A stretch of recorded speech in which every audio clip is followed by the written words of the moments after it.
One of the hardest tests for people to wrap their head around is the situation of drinking and driving. Alcohol affects the brain by blocking chemical signals between the brain cells, which can affect memory loss, slow your reflexes, and make impulsive decisions just like drinking and driving. When you get into a car after you've been drinking, not only are you putting your life in danger, but you're putting the people around you in danger as well. Drinking and driving is not safe, and it never will be. According to the FADD, which is the Fathers Against Drunk Driving, over 50% of accidents each year is related to alcohol with drunk driving, and over 700,000 people are injured due to alcohol-related crashes. This is a large thing because, once again, slowed reaction time and slowed reaction rates occur. So if there is a driver who has been drinking and decides to get into a car, and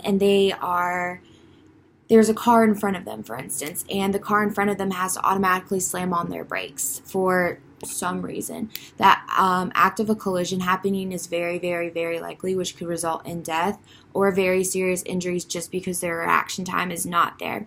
Also, it really affects your motor skills, like your eyesight, your hand-eye coordination, and your foot coordination. So when you drink alcohol, you are swaying, you can't walk straight, you can barely stand up, you may be falling. How the heck are you supposed to get into a car and drive when you can barely do those simple functions when you were just drinking?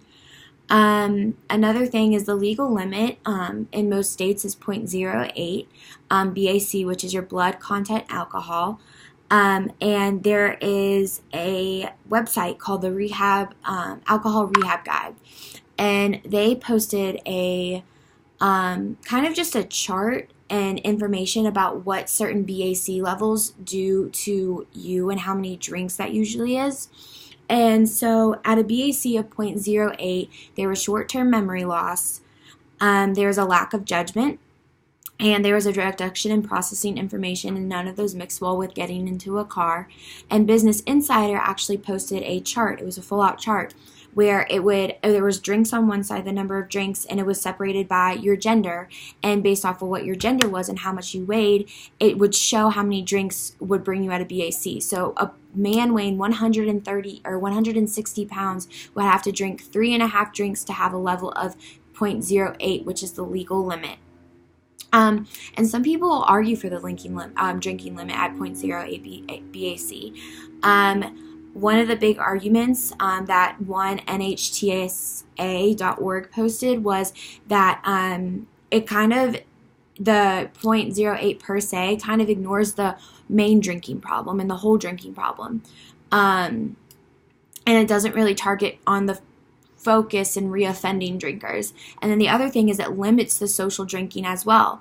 For like blue-collared groups, because that's a big way that they go when they go socialize. But there are very costly things. Even if you are under the legal limit, there are very costly outcomes that could happen, like a humongous car accident that's not even your fault.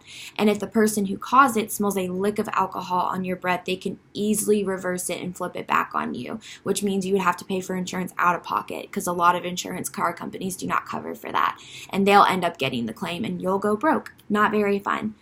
So at the end of the day, just do not drink and drive. It's not a smart idea. It never will be. You see so many advertisements about it, commercials about it. You hear so many personal stories about how horrible it is.